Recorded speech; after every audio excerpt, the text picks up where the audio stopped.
Hey, welcome and good morning. Thanks everybody for showing up. Can we get a quick mic check? Let me know if you guys can hear me. Me too. Mic check. And we will get started promptly.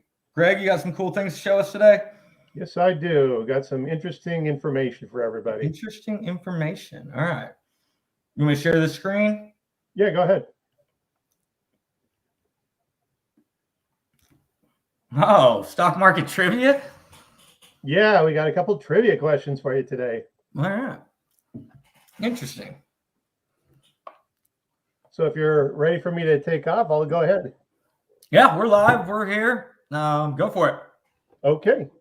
So I have a couple trivia questions for you as far as the markets and how long markets last. This is big picture stuff, which you need to have in mind because it can affect the future direction of the markets, which will certainly affect your trades. So that's why we're talking about this today. So, question number one: how many years does the average bull market last? Typical bull market. Let everybody think about that for a second. Okay. If you want to guess and put in a comment, go ahead, give it a shot. If you want to take a guess. So I'll give you a second to talk about that or think about that. So the answer for that is, if you're ready, the average bull market, the major market, the whole stocks, 5 to 8 years is a typical bull market. So if you go back the last few decades, 3 or 4 decades, that's the average length of a bull market, somewhere between 5 and 8 years, going back to the 80s. I was close. I was thinking 5 to 6. Okay, yeah. There's some variability there. I don't know what the exact average, but something along those lines is normal. Now, here's the next question. How many years have we been in the current bull market? Well, let's see, going back to the spring of 2009, that would put us at 12 and a half years. Okay, so obviously we've been in a very long bull market. It's actually the longest bull market in US history. Okay, so what does this mean? What does this imply? It means we're past the normal time for a bear market to happen, which begs the question, why is that? And of course, it's because the US government has dumped in trillions of dollars. All right. So, what this means is a bear market could be coming. We don't know when. I don't know if it's right now, but we have to watch for that. Because I got to tell you, when you're short, when you have short positions and you buy puts, you can make money fast because stocks fall faster than they climb. And boy, is it fun when that happens. Let me tell you. You see your bank account or your brokerage account go ching, ching, ching, ching. Very fun. Okay. So let's talk a little bit about what's going on in China because it matters. A second Chinese real estate company is having debt problems. There's a company, it was Evergrande, and now this one, Fantasia, is having trouble paying its debts. This is a big deal for us because China is the second largest economy in the world and a major trading partner for us, a competitor though. But if they have a full-blown, crisis, it's going to affect us in our markets. You need to keep aware of that in your trading. So generally, I'm betting that the markets are going to go down, and I'm going to be writing for credit spreads, writing calls, selling calls up where I don't think the market's going to go. All right. Let's look at a few trades that we've placed. Unless we have any questions at this point, we'll look at some of the trades that we've already done. Greg, are you seeing anything already? Like, I know you've been talking about China for the last couple of weeks, and I remember you talking about that the first one, that Evergrande. So, are you seeing anything already, like in your trading? Well, the whole market is reflecting this. I think the whole market is reacting to potential trouble. And if you read up on these things, like I'm showing you this article This is something I just pulled up this morning. This is dated yesterday, last night at 10 p.m. from CNN, talking about, that's stoking real estate fears in China. And if you scroll down, you can read about this. They missed a $315 million bond payment.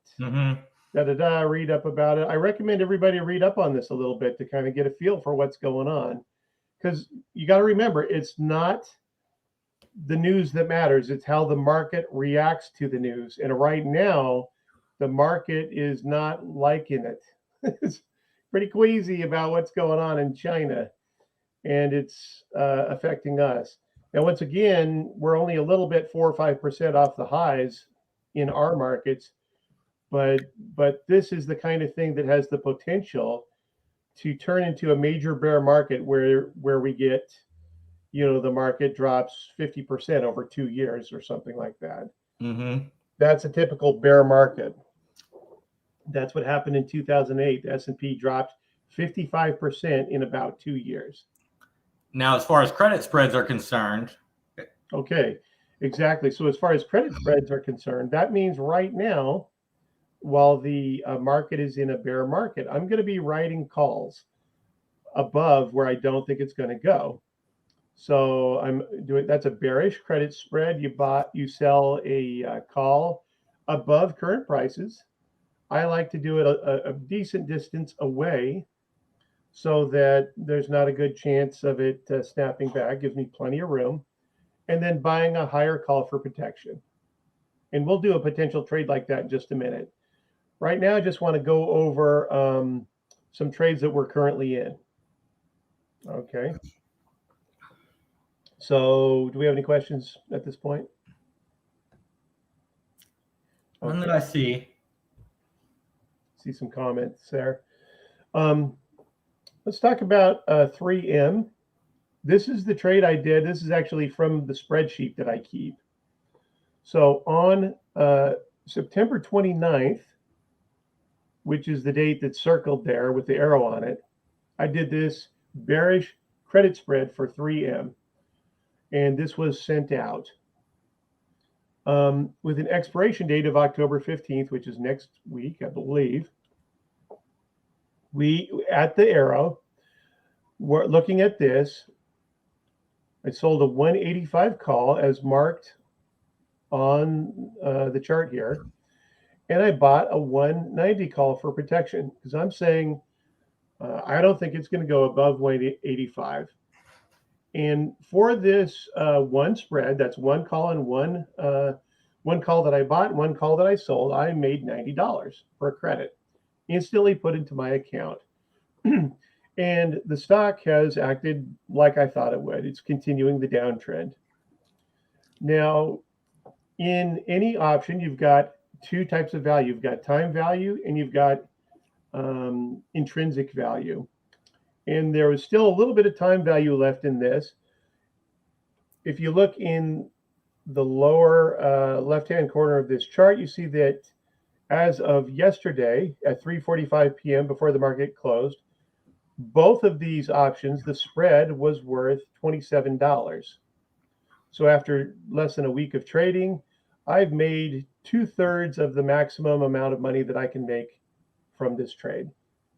Now, as long as you think it's not going to go up above 185 before October 15th, which is the expiration date. Next Friday. Hey, real quick, there's a question on why was it that you got into 3M originally? Because it's in a nice steady downtrend, first off. Because it, on this day, dropped well below the 200-day moving average. It's showing heavy weight. This is a huge company, and it's showing a lot of weight. And companies like this generally don't just snap back up. They're lumbering, slow companies. And I do like to sell calls against them when they're in a downtrend. And another question, do you focus on sector strength or weakness? All of the above. On this, I'm looking at the chart, not so much the sector, just the fact that it's a great big lumbering company. But yes, looking at the sector is important. because the sector is going to affect the stock price. The whole market and the sector has a huge effect, more than 50% effect overall on any one stock. So absolutely, I want to know the direction of the market, which is down. I want to know the direction of the sector, which for many of them, it's about 50-50 down or up. And then I see a stock in a downtrend like this. And when I wrote this trade, when I did this trade on the circled candle there, you notice that it had bounced up, and then there's 3 days in a row where it's not going any higher and it's pushed back down based on those tails on top. That's a pretty good sign of weakness. It's not bouncing very hard. So I entered the trade on the circle, and it's looking good. So this is a trade we're currently in. Oh, why 3 p.m. last night? That's just because I wanted the most current information I could get. Didn't think I'd have time to put it in this morning. So this was just before the market closed last night. I got a quote. That's all. Okay, moving to our next trade. This is a losing trade that did not work out. This is IBM. We placed 2 weeks ago on September 22nd. And right as I wrote the call, I wrote an October 8 call, which expires in 2 days. It was the 139 price range, which was right about where this black horizontal bar is right there. I thought, even after it went up, that it was going to bounce off the, that's actually the 50-day moving average right there. Instead, the following day, it blew right through it at the open. So we basically went from break even to max loss in overnight. That, yeah, that's no fun. Sometimes it's going to happen. The good news is we didn't lose a lot of money. It was only $240. We made $60 on this, but this is going to happen once in a while. Maybe 1 out of 10 trades, this is going to happen. You got to expect it. You have to be willing to take that loss once in a while, or you shouldn't be doing this. Okay, you just have to play the odds. Remember, 75% or so of these trades are going to be max profit. You're going to take all the money for the option that you wrote and walk away. And that's real quick. Tom asked why you chose a bear call spread instead of just a put or debit spread. Well, look at the circle where we got in. I could have bought a put right there, and it would have been a disaster. That might have been a 3M. That might have been a question on 3M. Let me go back to 3M. What was the question again? It was why a bear call spread instead of just a put or a put debit spread. Sure. So you want to do a put spread. You want to buy a put if you think there's a lot of follow through to the downside.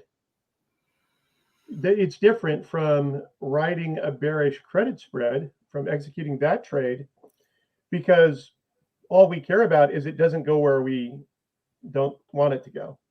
So as long as the stock doesn't go above the 185, we make money. And so it's a safer trade. And that's what we're going for with these credit spreads, for the income. Do you recommend closing IBM for anyone that's still in them? IBM at this point is a lost cause. It's gone. Okay. You might as well just hold on to it.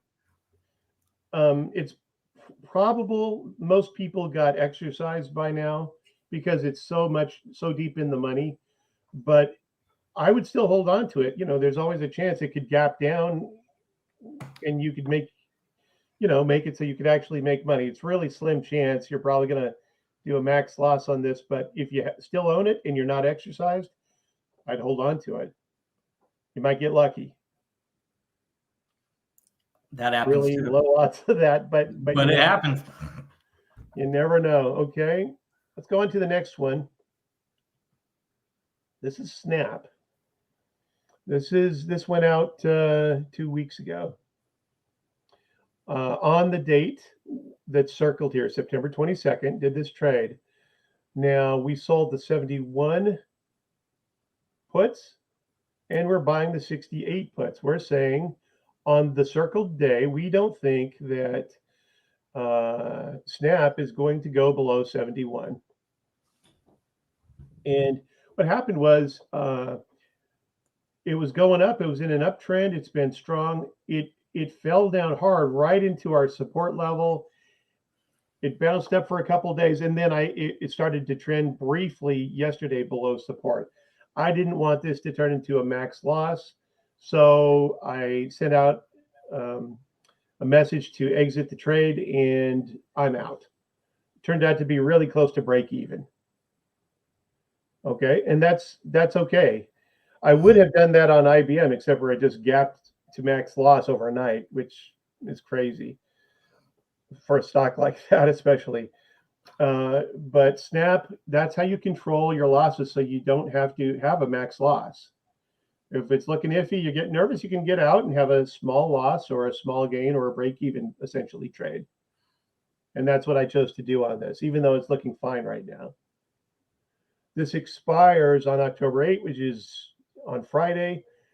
And if I had held on to it, it would have been fine the way it's looking right now, but that's what we've got. Okay, I want to show you one, unless there's any, let's stop for questions if there's any questions.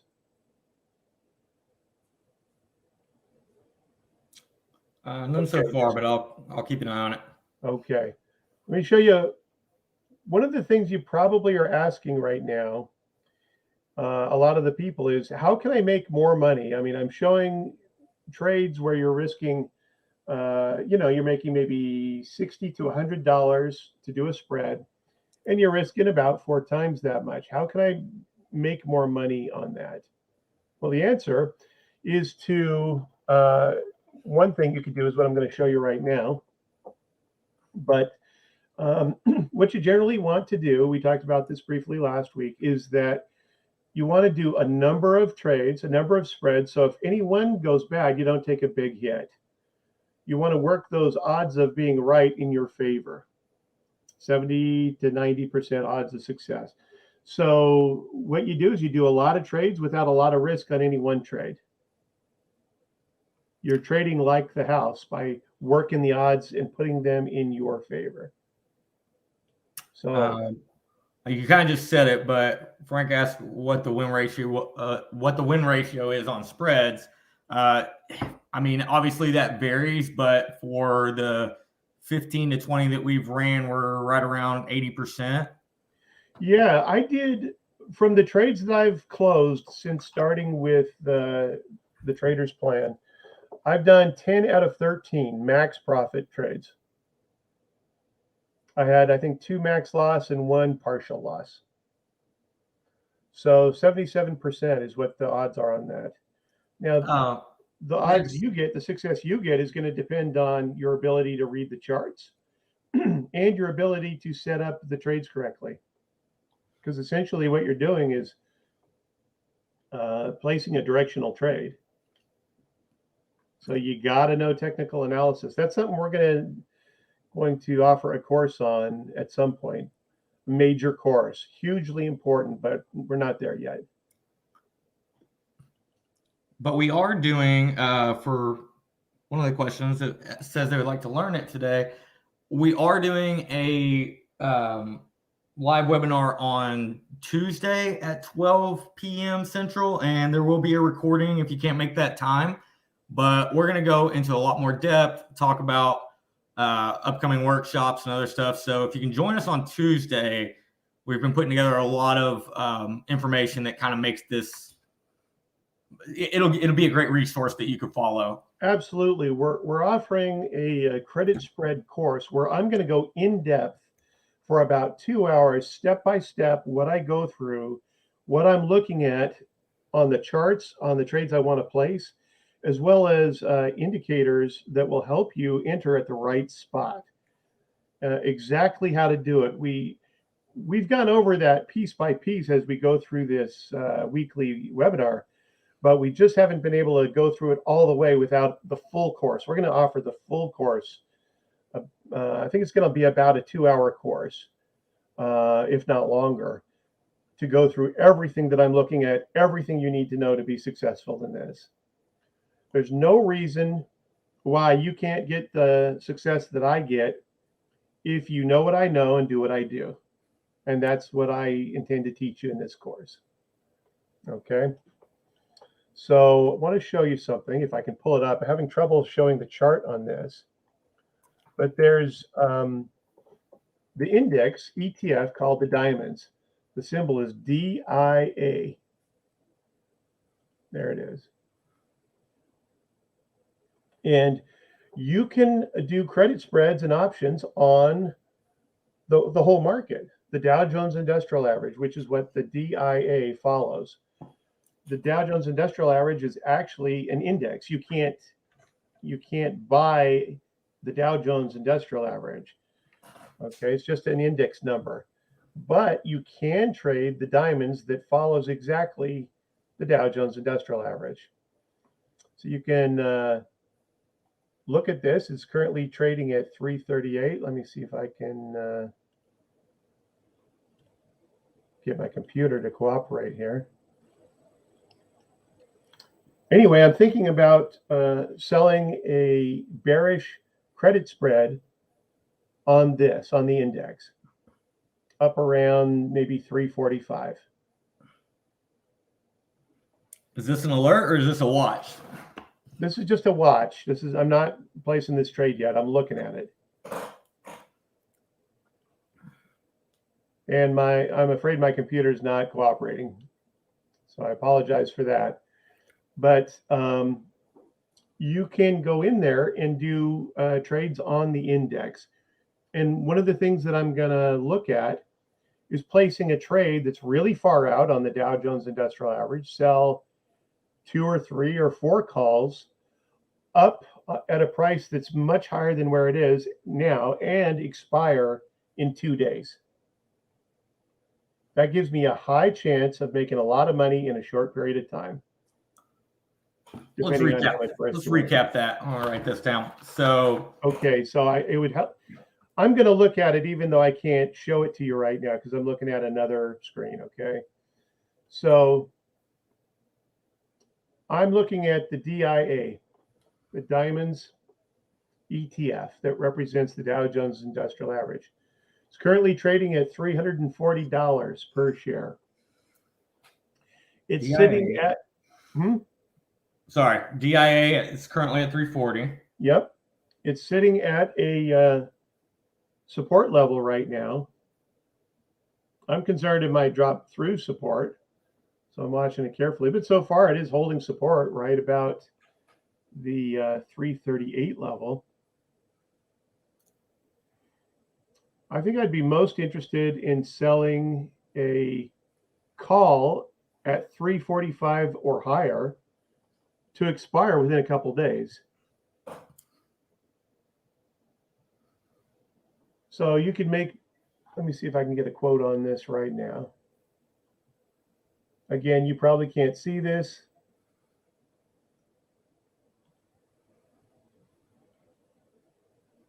Okay, right now, because it's dropped during intraday, if you did 2 trades, 2 spreads on this, you'd only make about $50. So it's not worth it to me to do that. I might flip around. I don't like it. I'd really, well, the stock is in a downtrend. The ETF's in a downtrend. I want to be selling calls on the upside. I don't want to do a bullish credit spread, even though it's hitting support. Yeah, I could sell, say, a 338 put and buy a lower put for protection to expire in a couple days. But the market, with all the dangers in the market, I don't want to do that right now. So I'm going to hold off on this trade. If you go back to September 27th, you see the diamonds bouncing right up into the 50-day moving average. That would have been the perfect day to sell a call spread based on what I'm talking about here for this strategy. But I'm going to go no on this. But at least it gives you an idea of what I'm thinking when I place that trade. I'm going to put a question on the screen real quick so you can see this. Yeah, see yeah, that? there's different things you can trade. You don't have to trade the spiders or the Qs or the diamonds. There's lots of different securities you can trade. If you have a preference over one over the other, that's fine. I'm sticking with credit spreads on ETFs and stocks right now. But absolutely, if there's something else, I mean, there's a lot of security products you can trade. Are there any particular stocks you want me to look at right now? Or trades, ETFs, credit spreads on stocks you want me to look at? We got a few minutes to look. Type in your tickers, please, folks.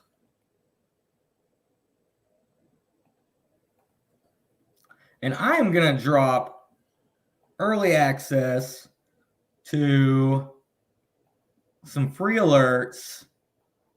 If you're not already on this list, Palantir, PLT. So this is early access. It's not the prettiest page I've ever built, but it works. So I just dropped a link for where this is a free access. It puts you on the list for some of the credit spreads that we're sending out. Just all you gotta do is put your email in, but you do have to verify. Like it's a new software, and they will not send alerts or add you to this list if you do not verify through the email. So yeah, that's going to be used just for some weekly credit spread alerts. Okay, for some reason, the window you're looking at, it won't pull up the chart. I'm going to look it up on a separate window and take a look at Palantir. Is it just spinning? Is it the stream? Yeah. Well, I've got too many windows open. Oh, it's on yours. I got you. Yeah, it's on my end. It's me. But for some reason, it's working on Chrome and not working on Internet Explorer. So I can pull up stock charts and start typing them. Yeah, I could do that. Let me see. You do that, and I'll get on stock charts. Okay. So I'm looking at Palantir Technologies right now. It's currently trading at $24.28 per share.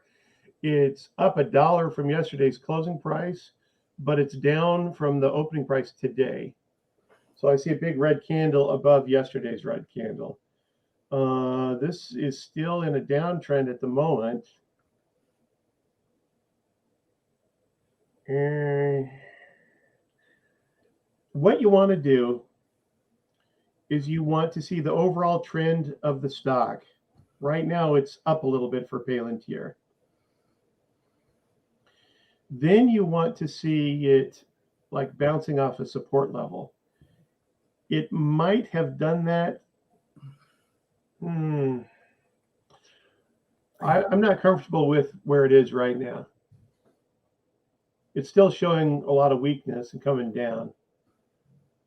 If it bottoms out a little bit more around the $22.50 to $23 share range, around $23, I'd say, rounds off and starts to look like it more confidence that it's going to go back up, that's its support, then I would write a put on it below for a bullish credit spread. But I wouldn't be comfortable doing that yet. If you are, you can go for it. I wouldn't be comfortable doing that yet, personally. Try to be real picky about my entry points. So many stocks and trades to choose from. I can afford to be picky, and so should you.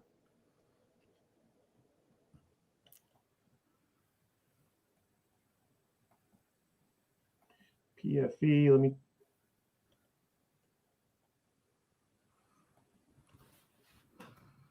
get to PFE real quick. You on Yahoo Finance? Yeah, I love Yahoo Finance. So here's the problem with something like Pfizer. In this, Pfizer overall long-term is in an uptrend. If you look at this, but it's in a big downtrend over the last month or two.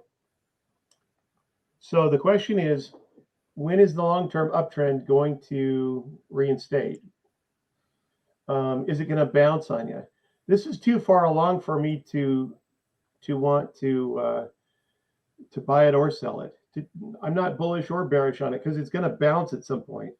I hate entering trades late in the trend because you never know when it's going to bounce on you. So right now, I don't want to touch Pfizer.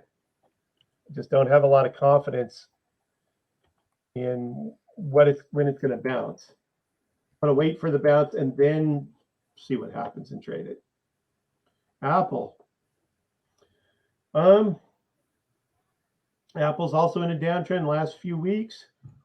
It's going to bounce at some point. Again, I don't know when. I don't see it, the downtrend ending yet. So I don't want to touch it right now. Let's look at Microsoft real quick. By the time it loads on my page, we're on a new ticker. Microsoft, I put mine on. Okay. So Microsoft looks kind of interesting. Microsoft is in an uptrend, obviously, for the last several months. The 50-day moving average is up. The 200-day moving average is up, which is the two indicators I've got on my screen. I don't know if you can see that. Maybe not. But over the last couple of weeks, Microsoft has gapped down and gone sideways for a week.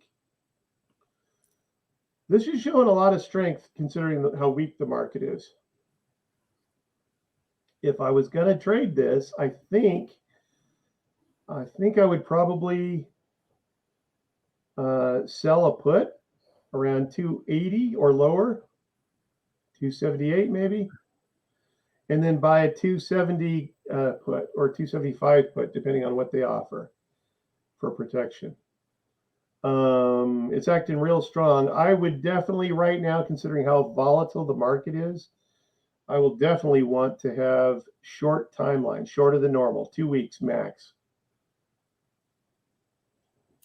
Couple questions. Do you have a favorite style of chart, Greg? PF, Renko? A favorite stock? Favorite style of charts? Oh, definitely Japanese candle charts. You get so much information from, that's the way to go. You got to learn how to read those. There's so much great information, just like the ones that I'm showing, that I show on my classes. Let me see, where is that? Just like that. Yeah, candles are the way to go.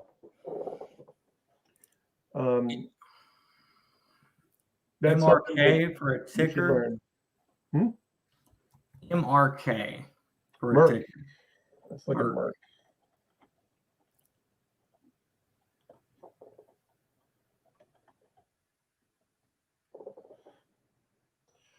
Pull up the chart. Wow. Okay, yeah. I think Merck is the company that referred to their new treatment that helps people against coronavirus, help them survive. So on that news, it looks like Merck gapped up and is now sold off a little bit. So when you're doing credit spreads, you're taking on risk.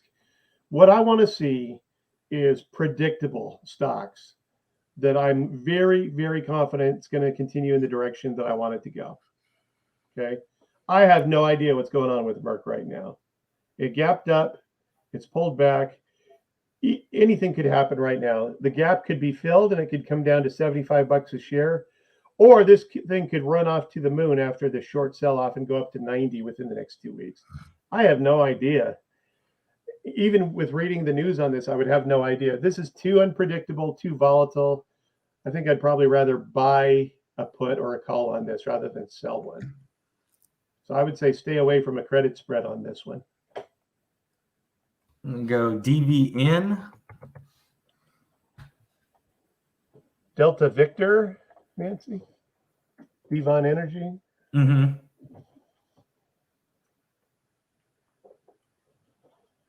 Okay, this is another one in the other direction, like what I was talking about. I have no idea so far along in the trend on this when the trend is going to end. So what would you do? You're in a real strong uptrend. Do you write and sell a call above $40 a share? Looks like it could easily blow right through that. Or, do you sell a put down below at 37.50? It's down today. It could go down further. I just need something more predictable if I'm gonna do this. I don't know which way I would go on this. So again, I'd probably be more likely to buy an option than to sell one on this. When there's more volatility in the market, Greg, do you use shorter time frames on expiration? Right now I am, just because it's pretty crazy. I don't mind taking on some volatility. That's okay. But when there's so much craziness going on in the market and in stocks and sectors, it's just insane right now. So I'm tiptoeing carefully at the moment. Okay. Okay. Any more tickers? Got time for one or two more. Someone asked about a favorite long-term stock. Oh, yeah. Well, that's going a little bit against what we're going over, but I'll tell you a stock that the best cannabis stock in the industry right now, Trulieve Cannabis. Symbol is TCNNF. TCNNF. Tom, Charlie, Nancy, Fred. Okay. This is a cannabis stock that is growing really fast in an industry that is growing really fast. Pull up a chart on that. I got it coming. I love this stock. I bought this in early 2020 for $10.70 a share. Can you go to like a 5-year or 2-year chart? Go to 2-year. I bought this thing at $10.70, sold it at 44, which is awesome. One of the best trades I've ever done. Made 4 times money in 13 months. I sold it because I could see it was looking weak. And it's been going down ever since then. I've been watching carefully for this turnaround. And I just bought it a couple days ago again, loaded up, because the market is starting to pay attention to this again. The headlines are coming out on good news, and this thing looks great. So for this, I don't think there are any options on this. I just bought it outright as a stock. Okay, so you can't do any spreads or any options at all. You can't buy a call on this, or I probably would.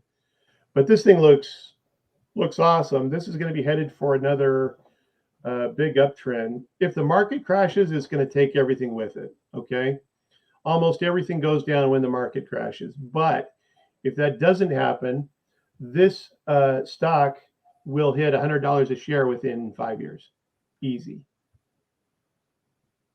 All right. Hey, I'm gonna that growth rate that it's at right now, easy, and showing the growth that it did last year, guarantee it, as long as the market doesn't crash. Can you see the questions, or you want me to pop them on the screen? I can see the questions. What can you see on my screen right now? Oh, I've got my chart showing. Okay, good. I'm looking at what you're showing right now. So, so what was the question? Can you see that? Yes. You can do it any way you want. If you do a naked option where you just buy a call, which I would probably do, I would do an at the money or slightly in the money call for TCNNF with a time horizon of at least 6 months. It's going to cost you some money to enter that trade, but you'll keep more of it and lose less time decay by doing that. 6 to 12 months out, you could do really well on this. But like I said, I don't think there are any options available on this stock. That might have come up before we pulled that one. Okay. Let's do one more ticker. 80 or two more. ADI and Goodyear. Okay. ADI. ADI. I'll type that one.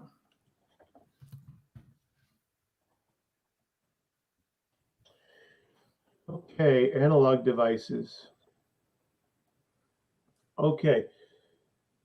For the past several months, we've got a support level right around 160 per share. But it's showing a little bit of a bullish trend with it going up to 178 at the top a couple weeks ago. Right here, I think I'd be pretty comfortable selling a put for a bullish credit spread, selling like around a 160 put. If you think it's turning around right at this price, you could do it a little bit higher, make a little bit more money on it. But I like to be far away, give myself a little room in case I'm slightly wrong in the short term. I might sell a 160 put and buy back a 155, something like that.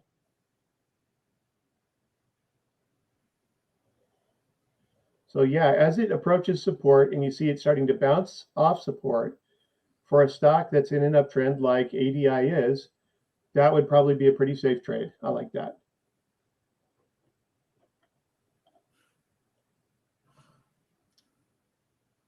Okay. We have a question. Can we do a meeting on scanning for credit spreads and debit spreads? We could put that on the content list. Yeah. It's not a bad idea. And then you have a call on the bold statement of how are you seeing the $100? Obviously for TCNNF. Yeah. Obviously that is speculative, but you can explain why you really like that. So I'm a growth stock guy. That's my specialty. I've made, 3 to 5 times my money within a few years, many times, at least 5, 6, 7, 8 times. Okay. So the rule is stocks follow the stock price. Anything happens in the short term, but in the long term, stock prices always follow how much money the underlying company is making. So if you check out the income statement on TCNNF, you'll see that not only are they growing really fast in terms of sales, but they're also profitable and their earnings are growing fast too. That's something that is not happening in most of the cannabis industry. Right. That has spent so much money trying to capture the whole market all at once, like trying to swallow an elephant in one bite, right? So what that means is as long as TCNNF continues at the current growth rate, I don't see any reason why they won't, then I guarantee you it'll be at least $100 within 5 years. Again, the only exception is if the market crashes, everything's going to crash. Sure. Everything's going to go down and every stock will go down just about. So if the whole market's crashing, the deal's off on that prediction. Right. Okay. Portfolio adjustments will be made. Were you saying 2 to 3 weeks out on ADI? Yeah, that's about right. Okay. I'm going to do one more ticker on Goodyear Tire. What is the ticker for that? It's GT, isn't it? Oh, yeah. Yep. Okay.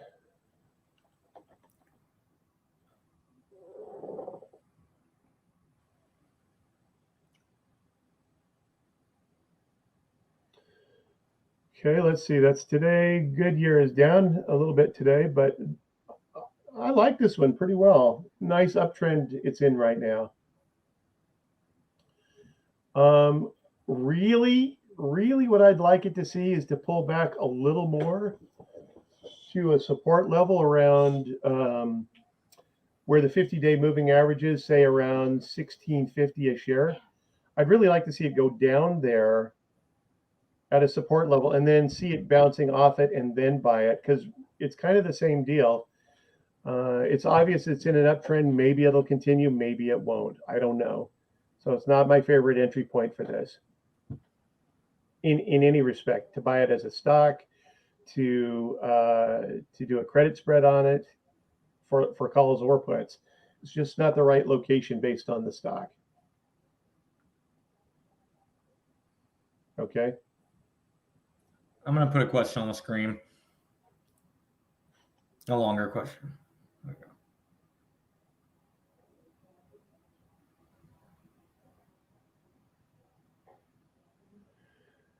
Are you talking about the trade? Are you talking about credit spreads? If he's I think this was just in general, if the market crashes. okay.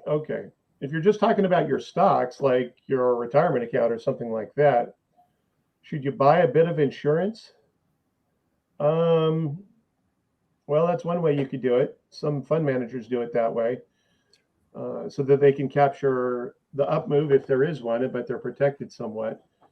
That's not the way I like to do it. I've sold all my personal stocks for my retirement accounts. What do? You buy low and sell high, right? Well, the market's really high right now, and there's a lot of headwinds, so I'm out of the market, and I'm trying to convince my family to sell at least part of their stocks. So now is a good time to be safe and protect yourself. There's a lot of dangers in the markets, especially if you're anywhere close to retirement. Good point. All right, guys, I got to wrap this up. So any questions you can send to options@thetradersplan.com. Tuesday at 12 p.m. next week, we're doing the show with Steve and Greg. We're going to do a full walkthrough on credit spreads and a lot of information there about working with Greg. So be sure to register on that list and subscribe to this channel if you're not already, so that you can get these replays. Greg, if you don't have anything else, we'll wrap it up and we can see everybody next Tuesday. I would just say, everybody, stay close to what we're doing. We got some really exciting stuff going on. I got some great lessons to teach you guys. So make sure you're on top of what we're doing right now, you guys. And yes, I like that there were some show ideas put in there today. Definitely email either support@thetradersplan or options@thetradersplan and help us build that content list. Like, it's really good feedback when you can say, hey, this is what I'm not understanding, or this is what I could use some clarity on. And it makes our jobs easier to create content.